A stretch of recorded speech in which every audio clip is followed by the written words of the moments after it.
કોળી સમાજના દિગ્ગજ નેતા અને સરકારના મંત્રી પરસોત્તમ સોલંકીના પુત્ર હવે પહોંચી રહ્યા છે બગદાણામાં। આ કોળી યુવક નવનીતભાઈને ફટકાર્યા છે। તેમના ખબર અંતર પૂછવાના મામલે તેમણે પ્રતિક્રિયા પણ આપી છે।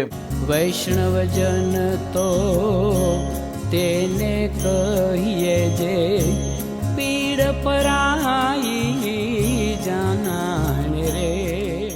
નમસ્કાર, આપ જોઈ રહ્યા છો નવજીવન ન્યૂઝ અને હું છું આપણી સાથે તોફિક ગાંચી। ગુજરાતની સરકારના મંત્રી અને કોળી સમાજના દિગ્ગજ નેતા અને આગેવાન પરસોત્તમ સોલંકીના પુત્ર હવે નીકળ્યા છે બગદાણા જવા માટે અને મળવાના છે આ નવનીતભાઈને। કેમ કે આ નવનીતભાઈ પર જે પ્રકારનો અસામાજિક તત્વોએ હિચકારો હુમલો કર્યો તેનો વિડીયો વાયરલ થયો। કોળી સમાજના લોકોમાં આક્રોશ પણ વ્યાપી ચૂક્યો અને ત્યાર પછી સમગ્ર કોળી સમાજે એક જ માંગ કરી કે અસામાજિક તત્વો છે તેઓને કડક કાર્યવાહી કરવી પડે અને તેમને જેર પણ કરવા પડે। ના મામલે ગાંધીનગર સુધી મામલો પહોંચે છે। મુખ્યમંત્રી ભૂપેન્દ્ર પટેલને રજૂઆત પણ કરવામાં આવી છે, સીટની રચના પણ થાય છે। આ મામલે જે ફરિયાદી નવનીતભાઈ છે તે આરોપ લગાવે છે લોક સાહિત્યકાર માયા આહિરના પુત્ર જયરાજ આહિર પર અને તે કહે છે કે જયરાજ આહિરના ઇશારે અસામાજિક તત્વોએ તેમના પર હુમલો કર્યો છે। આ મામલે જયરાજ આહિર પણ આરોપી બનવા જોઈએ। આ મામલો હવે દિવસે ને દિવસે તૂલ પકડી રહ્યું છે અને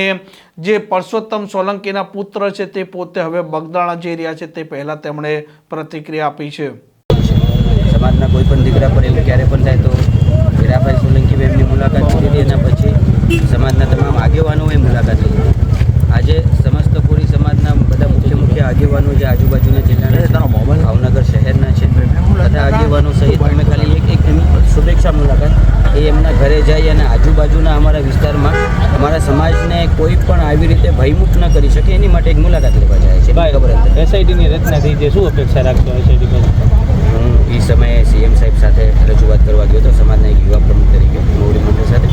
સીએમ સાહેબ ખૂબ પોઝિટિવ છે અને સરકાર ક્યારેય પણ મેં ફરીવાર હું કહું છું આવા કોઈ પણ અસામાજિક તત્વને સરકારે કોઈ દિવસ છાવરવાની નથી રાખી। હંમેશા એના પર કડક પગલાં લીધા છે અને અમને વિશ્વાસ છે કડક પગલાં લેશે। આમ કોળી સમાજ જ્યારે આક્રોશિત થયો ત્યાર પછી તે ગાંધીનગર ગયો હતો। મંત્રી પરસોત્તમ સોલંકી છે તેમના બંગલે સૌ કોઈ લોકો એકત્ર થયા હતા અને ત્યાર પછી મુખ્યમંત્રીને પણ આ મામલે રજૂઆત થઈ છે। જો કે જે પ્રકારે ફરિયાદી નવનીતભાઈ આરોપ લગાવી રહ્યા છે માયા આહિરના પુત્ર જયરાજ આહિર પર, જો કે હજી સુધી સીટ દ્વારા તેમની કોઈ પૂછપરછ કરવામાં આવી હોય તેવું કંઈ ધ્યાને આવ્યું પણ નથી અને જોવાનું તે પણ રહેશે કે આવનારા દિવસોમાં સીટ પૂછપરછ કરે છે કે નથી કરતી। આ પ્રકારના સમાચાર માટે નવજીવન ન્યૂઝની આ ચેનલ સાથે જોડાયેલા રહો। નમસ્કાર।